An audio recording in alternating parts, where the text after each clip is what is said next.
ಸ್ನೇಹಿತರೆ, ನಿಮಗೆಲ್ಲ ಮಮತೆಯ ಜೀವನಕ್ಕೆ ಮಮತೆಯ ಸ್ವಾಗತ. ನಾನು ಮಮತಾ ಶಂಕರಿ.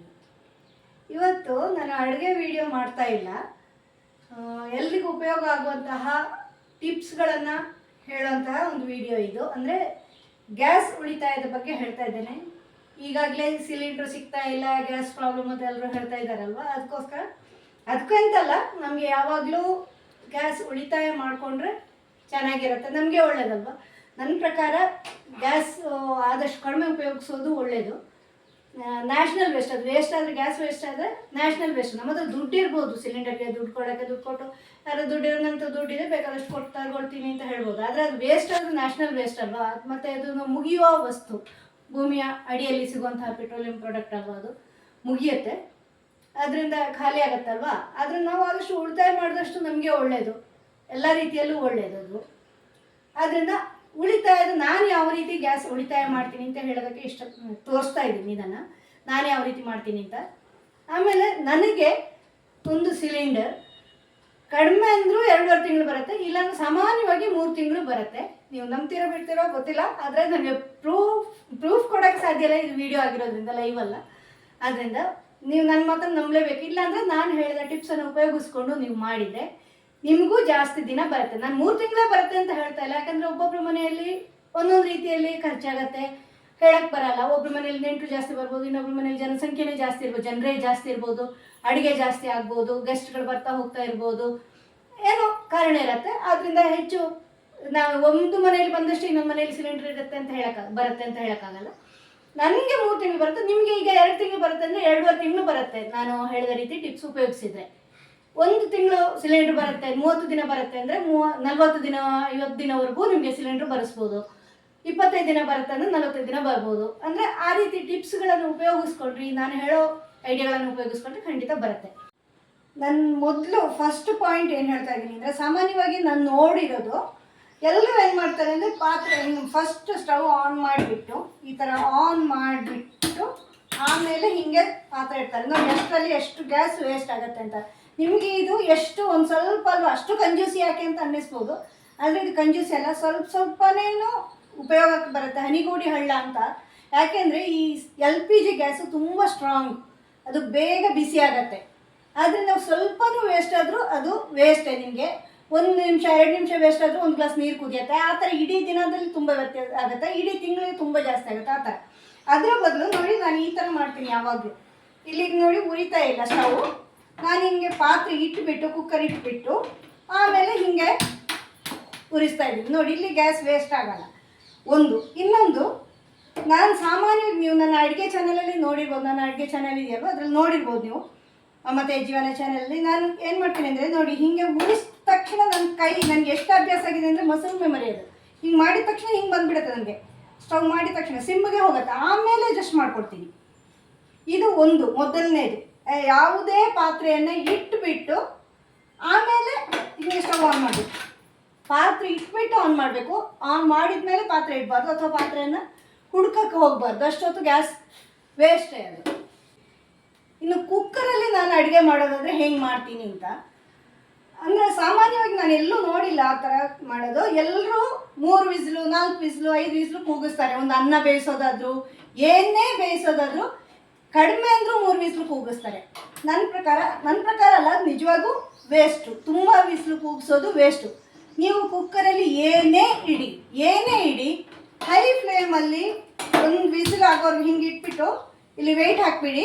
ಹೈ ಫ್ಲೇಮಲ್ಲಿ 1 ವಿಸಿಲ್ ಆಗೋವರೆಗೂ ಕೂಗಿಸಿ, ಆಮೇಲೆ ಸಿಮ್ಗೆ ಹಾಕಿ. 1 ವಿಸಿಲ್ ಆದ ತಕ್ಷಣ ಸಿಮ್ಗೆ ಹಾಕಿದ ಮೇಲೆ ಮತ್ತೆ 1 ವಿಸಿಲ್ ಆಗೋವರೆಗೂ ಕೂಗಿಸಿ. ಒಂದು ವೇಳೆ ನಿಮ್ಮ ಕುಕ್ಕರಲ್ಲಿ ವಿಸಿಲ್ ಬರಲ್ಲ, ಕುಕ್ಕರ್ ಹಳದಾಗಿ ವಿಸಿಲ್ ಬರಲ್ಲ ಅಂತಿದ್ದರೆ 5 ನಿಮಿಷ ಇಟ್ಕೊಂಡ್ಬಿಡಿ. ಟೈಮ್ ನೋಡಿ 5 ನಿಮಿಷ ಇಟ್ಟರೆ ಸಾಕು.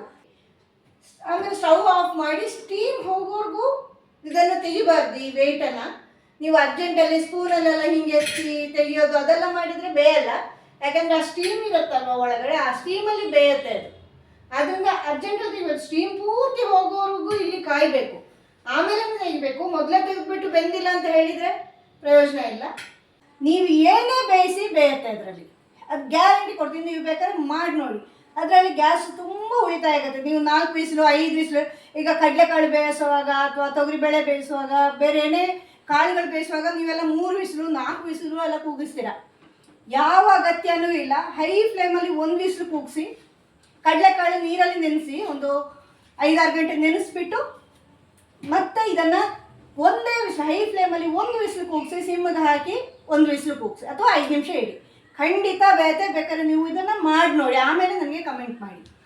ಇನ್ನು ಕುಕ್ಕರಲ್ಲಿ ಬೇಯಿಸುವಾಗ ಸಾಧ್ಯ ಆದಷ್ಟು ಮ್ಯಾಕ್ಸಿಮಮ್ ಎಲ್ಲವನ್ನು ಬೇಯಿಸ್ಬೋದು. ಈಗ ನಾನೇನು ಮಾಡ್ತೀನಿ ಅಂದರೆ, ಈಗ ಒಂದು ಈ ಥರ ಕುಕ್ಕರ್ ತಟ್ಟೆ ಇನ್ನೊಂಥದ್ದು ಸಿಗತ್ತಲ್ವಾ, ಕುಕ್ಕರ್ ಪ್ಲೇಟ್ಸ್ ಒಂದು ಕಂಟೈನರ್ಸು, ಒಂದಲ್ಲಿ ಅನ್ನ ಇಡ್ತೀನಿ, ಇನ್ನೊಂದಲ್ಲಿ ಬೇಳೆ ಇಡ್ತೀನಿ, ಇನ್ನೊಂದಲ್ಲಿ ತರಕಾರಿ ಇಡ್ತೀನಿ. 3 ನಿಲ್ಲತ್ತೆ ಇಲ್ಲಿ, ಇದರಲ್ಲಿ 3 ಆಗುತ್ತೆ. 3ರಲ್ಲೂ ಒಟ್ಟಿಗೆ ಇಟ್ಬಿಟ್ಟು ಬೇಯಿಸ್ತೀನಿ. ಈ ಫ್ಲೇಮಲ್ಲಿ 1 ವಿಸಿಲು, ಸಿಮ್ಮಿಗೆ ಹಾಕಿ 1 ವಿಸಿಲು, ಎಲ್ಲನೂ ಬೇಯುತ್ತೆ. ಅನ್ನನೂ ಕರೆಕ್ಟಾಗಿ ಬೆಂದಿರುತ್ತೆ, ತರಕಾರಿನೂ ಕರೆಕ್ಟಾಗಿ ಬೆಂದಿರುತ್ತೆ, ಬೇಳೆನೂ ಕರೆಕ್ಟಾಗಿ ಬೆಂದಿರುತ್ತೆ.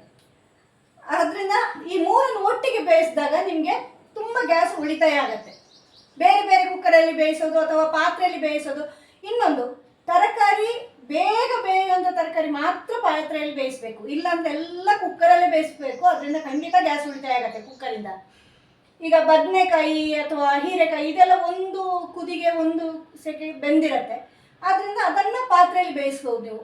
ಅದು ಬಿಟ್ಟರೆ ಬೇರೆ ಎಲ್ಲ ತರಕಾರಿ, ಈಗ ಸೋರೆಕಾಯಿ ಆಗಲಿ, ಬೂದುಗುಂಬಳ ಆಗಲಿ, ಸೌತೆಕಾಯಿ ಆಗಲಿ, ಬೀನ್ಸ್ ಆಗಲಿ, ಅಲಸಂಡೆಕಾಳು ಆಗಲಿ, ಕಾಯಿ ಆಗಲಿ, ಎಲ್ಲನೂ ನಾನು ಇದರಲ್ಲೇ ಬೇಯಿಸೋದು. 3 ಪಾತ್ರೆನೂ ಒಟ್ಟಿಗೆ ಇಟ್ಬಿಡ್ತೀನಿ. ಬೇಳೆ ಬೇಡ ಅಂದರೆ ಅನ್ನ ಮತ್ತು ತರಕಾರಿ ಇಟ್ಟಿರ್ತೀನಿ. ಒಂದೇ ಸಾರಿಗೆ ಆಗುತ್ತೆ ಇದು ತುಂಬ ಬೇಗ. ಆವಾಗ ಗ್ಯಾಸ್ ಉಳಿತಾಯ ಆಗತ್ತೆ. ಇನ್ನು ನೆಕ್ಸ್ಟ್ ಏನು ಪಾಯಿಂಟ್ ಅಂದರೆ, ಈಗ ಸಾಮಾನ್ಯವಾಗಿ ಅದು ಪಾತ್ರೆ ಇಟ್ಟು ಈ ಥರ ಬಿಸಿ ಮಾಡುವಾಗ ಹೈ ಫ್ಲೇಮಲ್ಲಿ ಇಟ್ಬಿಡ್ತಾರೆ. ಫಸ್ಟಿಗೆ ಹೈ ಫ್ಲೇಮಲ್ಲಿ ಇಟ್ಬಿಟ್ಟು ಪಾತ್ರೆಯಿಂದ ಆಚೆ ಫ್ಲೇಮ್ ಬರುತ್ತೆ ನೋಡಿ. ನಾನೀಗ ಮಾಡ್ತಾ ಇದ್ದೀನಿ ಈ ಥರ, ಪಾತ್ರೆಯಿಂದ ಆಚೆ ಫ್ಲೇಮ್ ಬಂದು ನಿಮ್ಗೆ ಕಾಣುತ್ತಾ ಇಲ್ವೋ ಗೊತ್ತಿಲ್ಲ ನನಗೆ, ಪಾತ್ರೆಯಿಂದ ಹೊರಗಡೆ ಫ್ಲೇಮ್ ಬರಬಾರ್ದು, ಅದು ವೇಸ್ಟು.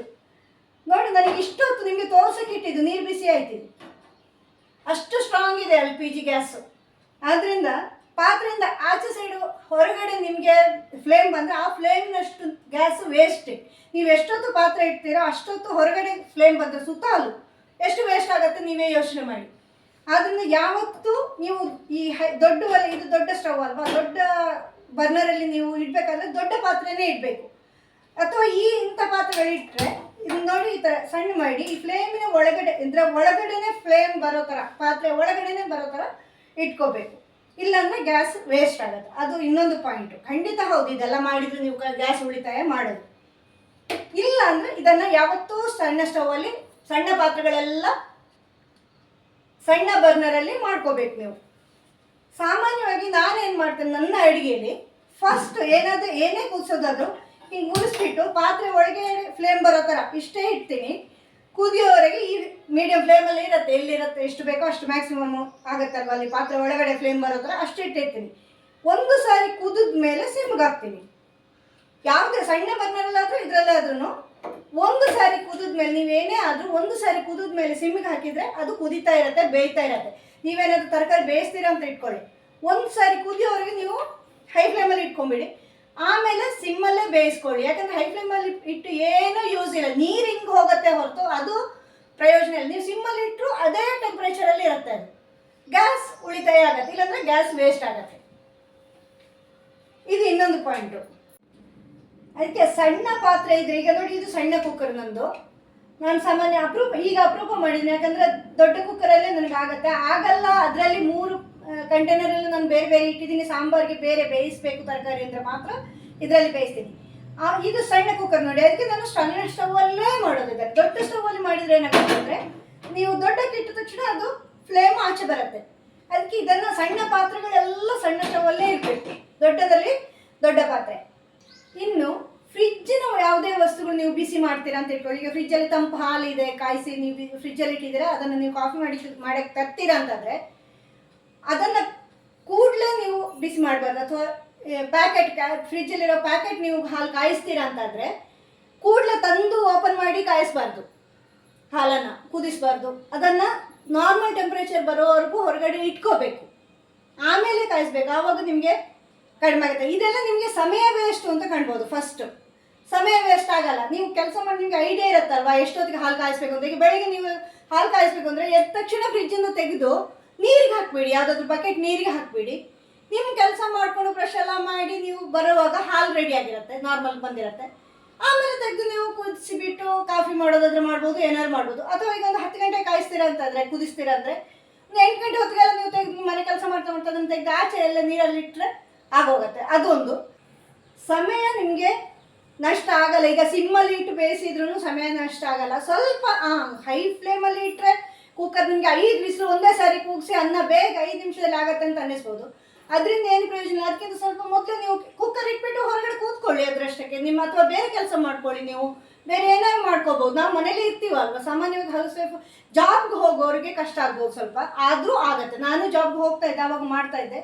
ನೀವು ಕುಕ್ಕರ್ ಇಟ್ಬಿಟ್ಟು ಬೇರೆ ಮತ್ತೊಂದು ಕೆಲಸ ಮಾಡೋಕ್ಕಾಗತ್ತೆ, ಅಷ್ಟರಲ್ಲಿ ಆಗುತ್ತೆ. ಇದು ನಾವು ಒಂದೇ ಕೆಲಸ ಮಾಡೋದಲ್ವಲ್ಲ, ಬೇರೆ ಬೇರೆ ಕೆಲಸ ಮಾಡ್ತೀವಿ. ಪಾತ್ರೆ ತೊಳಿತೀವೋ ಅಥವಾ ಇನ್ನೊಂದೇನೋ ಮಾಡ್ತೀವೋ, ಬೇರೆ ತಯಾರಿ ಮಾಡ್ತೀವೋ, ದೋಸೆಗೆ ತಯಾರಿ ಮಾಡ್ತೀವಿ, ಏನೋ ಮಾಡ್ತೀವಿ. ಕುಕ್ಕರ್ ಇಟ್ಬಿಡಿ, ನೀವು ಬೇರೆ ಕೆಲಸಕ್ಕೆ ಹೋಗಿ. ಇದು ಕುಕ್ಕರ್ ಅದರಷ್ಟಕ್ಕೆ ಆಗೋಗುತ್ತೆ. ನಾನು ವರ್ಕ್ ಮಾಡ್ತಾ ಇದ್ದೆ, ಮೊದಲು ವರ್ಕಿಂಗ್ ವುಮನೇ ಆಗಿದ್ದೆ. ಮಕ್ಕಳು ಚಿಕ್ಕವರಿದ್ದಾಗ ನಾನು ಕೆಲಸಕ್ಕೆ ಹೋಗ್ತಾ ಇದ್ದೆ. ನಾವು 4 ಜನರಿಗೆ ಬೆಳಗಿನ ತಿಂಡಿ ಟಿಫಿನ್ನು ಎಲ್ಲ ಮಾಡಿ 8 ಕೊಟ್ಬಿಟ್ಟು ಹೋಗ್ತಾ ಇದ್ದೆ ಇಷ್ಟರಲ್ಲಿ. ಅದರಿಂದ ಅದು ಟೈಮ್ ವೇಸ್ಟು, ಟೈಮ್ ಸಾಕಾಗಲ್ಲ ಅನ್ನೋದು ಅದು ಅಲ್ಲ. ನಮ್ಗೆ ಸ್ವಲ್ಪ ಮ್ಯಾನೇಜ್ ಮಾಡೋದು ಗೊತ್ತಿರಬೇಕು, ಸ್ವಲ್ಪ ಐಡಿಯಾಗಳು ಉಪಯೋಗಿಸ್ಕೋಬೇಕಾಗತ್ತೆ ಅಷ್ಟೇ. ಅದರಿಂದ ಸಮಯ ಖಂಡಿತ ಆಗುತ್ತೆ, ತಣ್ಣಗಿರೋದು ಮಾಡಬೇಕಾಗೂ ಇಲ್ಲ. ಇನ್ನೊಂದು ನೋಡಿದ್ದೀನಿ ನಾನು, ಸಾಮಾನ್ಯವಾಗಿ ಹಾಲು ಕಾಯಿಸುವಾಗ, ಹಾಲು ಅಂದರೆ ಈಗ ಒಂದು ಗ್ಲಾಸ್ ಕಾಫಿ ಮಾಡಬೇಕು, ಯಾರು ಗೆಸ್ಟ್ ಬಂದರೂ ಕಾಫಿ ಮಾಡಬೇಕು ಅಂತ ಇಟ್ಕೊಳ್ಳಿ, ಕಾಫಿನೋ ಟೀನೋ ಮಾಡಬೇಕು ಅಂತ. ಫ್ರಿಜ್ಜಿಂದ ಹಾಲು ಕಾಯಿಸಿರೋ 1/2 ಲೀಟ್ರ್ 1 ಲೀಟ್ರ್ ಹಾಲು ಕಾಯಿಸಿರೋ ಪಾತ್ರನ ತಂದುಬಿಟ್ಟು ಇಡೀ ಹಾಲಿನ ಪಾತ್ರನ ಒಲೆ ಮೇಲೆ ಇಡ್ತಾರೆ. ಆಮೇಲೆ 1 ಗ್ಲಾಸು 2 ಗ್ಲಾಸ್ ಕಾಫಿ ಮಾಡ್ತಾರೆ, ಟೀ ಮಾಡ್ತಾರೆ. ನಾನು ನೋಡಿದ್ದೀನಿ ಇದನ್ನು. ಕೆಲವು ಜನ, ಎಲ್ಲರೂ ಅಂತ ಹೇಳ್ತಾ ಇಲ್ಲ, ಕೆಲವು ಜನ ಮಾಡೋದನ್ನು ನೋಡಿದ್ದೀನಿ ನಾನು. ಅದು ತುಂಬ ಗ್ಯಾಸ್ ವೇಸ್ಟ್ ನಿಮಗೆ. ಅದ್ರ ಬದಲು ಹಾಲು ತಗೊಂಡ್ಬಂದು ಎಷ್ಟು ಗ್ಲಾಸ್ ನಿಮಗೆ ಹಾಲು ಬೇಕು ಕಾಫಿ ಟೀಗೆ ಅಷ್ಟನ್ನು ತೆಗೀರಿ. ಉಳಿದಿರೋ ಹಾಲನ್ನು ಹಾಗೆ ಫ್ರಿಜ್ಜಲ್ಲಿ ಇಟ್ಬಿಡಿ, ಅದನ್ನು ಕಾಫಿ ಟೀ ಮಾಡಿ ಸಾಕಾಗತ್ತೆ. ಇಲ್ಲಾಂದರೆ ಅದು ಗ್ಯಾಸ್ ವೇಸ್ಟ್, ಖಂಡಿತ ಅದು ವೇಸ್ಟ್ ಗ್ಯಾಸು. ಅಲ್ಲಿ ಉಳಿತಾಯ ಮಾಡ್ಬೋದು ನಾವು. ಆಮೇಲೆ ಇಂಥದ್ದು ಸಣ್ಣ ಸಣ್ಣ ಪಾಯಿಂಟ್ಸ್, ಇದು ಸಣ್ಣ ಸಣ್ಣ ಟಿಪ್ಸ್ಗಳು. ಅಂದರೆ ನಿಮಗೆ ಕಂಜೂಸಿ ಅಥವಾ ಸಮಯ ವೇಸ್ಟ್ ಈ ಥರ ಎಲ್ಲ ಕಾಣ್ಬೋದು, ಆದರೆ ಅದು ಯಾವುದೂ ಅಲ್ಲ. ಯಾಕಂದರೆ ನನ್ನ ಉದಾಹರಣೆ ನಿಮಗೆ ಇದು ನಾವು ಹಾಳಾಗತ್ತೆ ಅಂತ ಅನ್ನಿಸ್ಬೋದು. ಸಣ್ಣ ದೊಡ್ಡ ಮಾಡಿದರೆ ಖಂಡಿತ ಆಗಲ್ಲ. ನನಗಿದು ಈ ಸ್ಟವ್ 32 ವರ್ಷ ಆಯ್ತು. ನನ್ನ ಮದುವೆ ಆದ ಟೈಮಲ್ಲಿ ತಗೊಂಡಿರೋದು. ಮದುವೆಗೆ ಆಗೋ ಸಮಯದಲ್ಲಿ 32 ವರ್ಷದಿಂದ ಉಪಯೋಗಿಸ್ತಾ, ಮದುವೆಗೆ 32 ವರ್ಷ ಆಯಿತು, ಅಷ್ಟು ಸಮಯದಿಂದ ಉಪಯೋಗಿಸ್ತಾ ಇದ್ದೀನಿ. ಇದೇ ಅಡುಗೆ ಮಾಡ್ತಾ ಇದ್ದಿದ್ದು, ಏನೂ ಆಗಲ್ಲ, ಏನೂ ವಿಶೇಷ ಇದಾಗಲ್ಲ. ಆನ್ ಮಾಡಿದ ತಕ್ಷಣ ಫಸ್ಟ್ ಕಮ್ಮಿಗೆ ಹಾಕೋದು, ಆಮೇಲೆ ಹಿಂಗೆ ಮಾಡೋದು. ನೀವು ನನ್ನ ಅಡುಗೆ ಚಾನಲಲ್ಲಿ ನೋಡಿರ್ಬೋದು, ನಾನು ಪಾತ್ರೆ ಇಟ್ಟ ಮೇಲೇ ಸ್ಟವ್ ಆನ್ ಮಾಡೋದು. ಮತ್ತು ಎಲ್ಲರೂ ಏನು ಮಾಡ್ತಾರೆ ಅಂದರೆ, ನಾನು ಇನ್ನೊಂದು ಅಬ್ಸರ್ವ್ ಮಾಡಿದ್ದೀನಿ, ಸಾಮಾನ್ಯವಾಗಿ ಎಲ್ಲರೂ ಹಿಂಗೆ ಉರಿತಾ ಇರ್ತಲ್ವಾ, ಹೀಗೆ ಸಿಮ್ಮಿಗೆ ಹಾಕ್ತೀರಾ, ಇದನ್ನು ತೆಗಿತಾರೆ, ಇದು ಇಲ್ಲಿ ಉರಿತಾ ಇರುತ್ತೆ, ಇದು ವೇಸ್ಟು. ಇನ್ನು ಕೆಲವು ಸರಿ ಏನು ಮಾಡ್ತಾರೆ ಅಂದರೆ, ಇದು ಇಟ್ಬಿಟ್ಟು ಇನ್ನೊಂದು ಪಾತ್ರೆ ಇಡಬೇಕು ಅಂದರೆ ಹಿಂಗೆ ಇಡ್ತೀರಾ, ಹಿಂಗೆ ಇರುತ್ತೆ, ಇದನ್ನು ಹಿಂಗೆ ತೆಗಿತಾರೆ, ಇನ್ನೊಂದು ಪಾತ್ರೆ ಹಿಂಗೆ ತಗೊಂಡ್ಬರ್ತಾರೆ, ಹಿಂಗೆ ಇಡ್ತಾರೆ. ಅಷ್ಟರಲ್ಲಿ ಇಲ್ಲಿ ಇದನ್ನು ತೆಗೆದು ಇನ್ನೊಂದು ಪಾತ್ರೆ ಹಿಡ್ಕೊಂಡು ಅದಕ್ಕೇನೋ ಹಾಲು ಹಾಕಿ ಅದನ್ನು ತಂದು ಇಲ್ಲಿ ಇಡೋ ಅಷ್ಟೊತ್ತಲ್ಲಿ ಗ್ಯಾಸ್ 2 ಗ್ಲಾಸ್ ನೀರು ಕುದಿಯೋಷ್ಟು ಗ್ಯಾಸ್ ವೇಸ್ಟ್ ಆಗುತ್ತೆ ನಿಮಗೆ. ಇದು ಒಂದು ಸಾರಿಗೆ. ದಿನಕ್ಕೆ 4 ಸಾರಿ ಮಾಡಿದರೆ 8 ಗ್ಲಾಸ್ ನೀರು ಕುದಿಯೋ ಗ್ಯಾಸ್ ವೇಸ್ಟು. 1 ತಿಂಗಳಿಗೆ ಎಷ್ಟಾಯಿತು ನೀವು ಲೆಕ್ಕ ಹಾಕಿ. ನಿಮ್ಮ ಒಂದು ಸಿಲಿಂಡ್ರಲ್ಲಿ ಕಡಿಮೆ ಅಂದ್ರೂ 1 ವಾರಕ್ಕಾಗೋಷ್ಟು ಸಿಲಿಂಡ್ರ್ ಗ್ಯಾಸು ವೇಸ್ಟ್ ಆಗುತ್ತೆ ನಿಮಗೆ 1 ತಿಂಗಳಲ್ಲಿ. ಈ ಥರದ್ದು ತುಂಬ ವಿಷಯಗಳಲ್ಲಿ ವೇಸ್ಟ್ ಆಗುತ್ತೆ. ಆದ್ದರಿಂದ ಈ ಥರ ಎಲ್ಲ ಮಾಡಿದರೆ ಗ್ಯಾಸ್ ಉಳಿತಾಯಕ್ಕೆ ಸ್ವಲ್ಪ ಯೋಚನೆ ಮಾಡಿದರೆ ಆಗತ್ತೆ. ಅಭ್ಯಾಸ ಇಲ್ಲದೆ ಇರುವಾಗ ಸುರಿಕೆ ಕಷ್ಟ ಆಗ್ಬೋದು, ನೀವು ಮಾಡ್ತಾ ಹೋದರೆ ಅದು ಅಭ್ಯಾಸ ಆಗತ್ತೆ. ಇನ್ನೊಂದು, ಕುಕ್ಕರಲ್ಲಿ ನಾವು ಸಾಮಾನ್ಯ ಕೆಳಗಡೆ ನೀರು ಇಟ್ಬಿಟ್ಟು ಆಮೇಲೆ ಪಾತ್ರೆ ಇಡ್ತೀವಲ್ವ, ಈ ಥರ ಕೆಳಗೆ ನೀರು ಇಟ್ಬಿಟ್ಟು ಈ ಪಾತ್ರೆ ಇಡ್ತೀವಲ್ವ, ನೀರು ತುಂಬ ಜಾಸ್ತಿ ಇಡಬಾರ್ದು. ಜಸ್ಟ್ ನೋಡಿ, ಈ ಪಾತ್ರೆ ಇಡ್ತೀವಲ್ವ ಕುಕ್ಕರಲ್ಲಿ, ಅದರಲ್ಲಿ ಸ್ವಲ್ಪ ಮುಳುಗುವಷ್ಟು, ಅದು ಮುಳುಗುತ್ತೆ ಅನ್ನೋಷ್ಟು ಇದ್ದರೆ ಸಾಕಾಗುತ್ತೆ. ತುಂಬ 4 ಗ್ಲಾಸು 5 ಗ್ಲಾಸಲ್ಲಿ ಇಟ್ಟು ಪ್ರಯೋಜನ ಇಲ್ಲ. ಅದು ಬಿಸಿ ಆಗೋಕ್ಕೆ ನಿಮಗೆ ಟೈಮ್ ತಗೊಳತ್ತೆ, ಗ್ಯಾಸ್ ವೇಸ್ಟ್, ನೀರು ಬಿಸಿ ಆಗೋಕ್ಕೆ. ಆಮೇಲೆ ಪಾತ್ರೆ ಬಿಸಿ ಸ್ಟೀಮ್ ಬಂದು ಆಗಬೇಕು. ಆದ್ದರಿಂದ ಅದು ಜಾಸ್ತಿ ಬೇಕಾಗಲ್ಲ, ಏನು ಅಲ್ಲಿ ನೀರು ಹಿಂಗೆ ಹೋಗಲ್ಲ. ನೀವು ಅದೇ ನಾನು ಹೇಳಿದ ರೀತಿ ಮಾಡಿದರೆ, ಹೈ ಫ್ಲೇಮಲ್ಲಿ 1 ವಿಸಿಲು, ಸಿಮ್ಮಲ್ಲಿ 1 ವಿಸಿಲು ಮಾಡಿದರೆ ತುಂಬ ಸುಲಭವಾಗಿ ಆಗುತ್ತೆ. ನಿಮಗೆ ಬೇಕಾದ್ರೆ ಮಾಡಿ ನೋಡಿ. ನನಗೆ ಪ್ರೂಫ್ ಕೊಡೋಕ್ಕೆ ಸಾಧ್ಯ ಇಲ್ಲ, ಆದರೆ ಖಂಡಿತ ನಿಮಗೆ 15 ದಿನ 20 ದಿನ ಸಿಲಿಂಡರ್ ಜಾಸ್ತಿ, 15 ದಿನ 20 ದಿನ 1 ತಿಂಗಳೇ ಬರುತ್ತೆ ಕೆಲವು ಸರಿ, ನೀವು ಉಪಯೋಗಿಸೋ ರೀತಿಯಲ್ಲಿ 15 ದಿನ ಅಂತೂ ಖಂಡಿತ ಜಾಸ್ತಿ ಬರುತ್ತೆ. ನನಗೆ 3 ತಿಂಗಳು ಬರುತ್ತೆ. ಹಾಗಂತ ನಾನು ಕಡಿಮೆ ಉಪಯೋಗಿಸೋದು ಅಂತ ಅನ್ಕೋಬೇಡಿ. ನಾವು 4 ಜನ ದೊಡ್ಡವರಿದ್ದೀವಿ ಮನೇಲಿ. ನಾವು ಉಪಯೋಗಿಸೋದೇನು ಕಡಿಮೆ ಅಲ್ಲ. 4 ಜನ ದೊಡ್ಡವರೇ ಇದ್ದೀವಿ. 2 ಹೊತ್ತು ಅಡುಗೆ ಮಾಡ್ತೀವಿ. ಹೊರಗಿನ ತರೋದು ತುಂಬ ಕಡಿಮೆ. ಇತ್ತೀಚೆಗೆ ಸ್ವಲ್ಪ ತರ್ತೀವಿ ಅಷ್ಟೇ, ಇಲ್ಲಾಂದ್ರೆ ತರಲ್ಲ. ಅದರಿಂದ ನಾನು ವರ್ಕ್ ಮಾಡ್ತಾ ಇದ್ದೆ, ವರ್ಕಿಂಗ್ ವುಮನ್ ಆಗಿದ್ದೆ, ಹೋಗ್ತಾ ಇದ್ದೆ. ಆವಾಗಲೂ ನಾನು ಮಾಡಿ 8:30 ಮಾಡಿ ಹೋಗ್ತಾ ಇದ್ದೆ. ಅಂದರೆ ಉಳಿತಾಯ ನನಗೆ ತುಂಬ ಸಮಯ ಬರುತ್ತೆ. ಸಿಲಿಂಡ್ರು ಅಂದರೆ ನಾನು ಉಪಯೋಗ ಮಾಡ್ತಾ ಇಲ್ಲ ಅಂತಲ್ಲ, ಅದೇ ನಾನು ಫಂಕ್ಷನ್ನ ಅಡುಗೆನೂ ಮಾಡಿದ್ದೀನಿ, ಎಲ್ಲನೂ ಮಾಡಿದ್ದೀನಿ. ಬರುತ್ತೆ. ಯಾಕೆಂದರೆ ಆ ಉಳಿತಾಯ ಮಾಡೋ ರೀತಿಯಲ್ಲಿ ಇರೋದು ಅಷ್ಟೇ ಇರೋದು. ಖಂಡಿತ ನೀವು ಇದೇ ರೀತಿ ಮಾಡಿ ನೋಡಿ ಆಮೇಲೆ ನನಗೆ ಕಮೆಂಟ್ ಮಾಡಿ. ಖಂಡಿತ ನಿಮಗೆ 15 ದಿನ ಹೆಚ್ಚು ಉಳಿತಾಯ ಆಗತ್ತೆ. ಇದೊಂದು ಎಲ್ರಿಗೂ ಉಪಯೋಗ ಆಗುವಂತಹ ಒಂದು ಟಿಪ್ಸ್ಗಳು, ಒಂದು ಉಪಯೋಗ ಆಗುವಂಥ ವಿಡಿಯೋ ಅಂತ ನಾನು ಇದನ್ನು ಮಾಡ್ತಾಯಿದ್ದೀನಿ. ನಿಮಗೆ ಇದ್ರ ಬಗ್ಗೆ ಏನಾದರೂ ಅಭಿಪ್ರಾಯ ಇದ್ದರೆ, ನಿಮ್ಗೆ ಏನು ಅನ್ನಿಸುತ್ತೆ ಅಂತ ಇದ್ದರೆ ಕಮೆಂಟಲ್ಲಿ ತಿಳಿಸಿ. ಆಮೇಲೆ ನೀವು ಇದೇ ರೀತಿ ಉಪಯೋಗ ಮಾಡಿ, ನಾನು ಹೇಳಿದ ರೀತಿ ಉಪಯೋಗ ಮಾಡಿ ನಿಮಗೆ ಏನು ವ್ಯತ್ಯಾಸ ಬಂತಾ ಇಲ್ವ ಅಂತ ಕಮೆಂಟ್ ಮಾಡಿ ತಿಳಿಸಿ ನನಗೆ. ಮುಂದಿನ ವಿಡಿಯೋದಲ್ಲಿ ಭೇಟಿಯಾಗೋಣ. Thank you.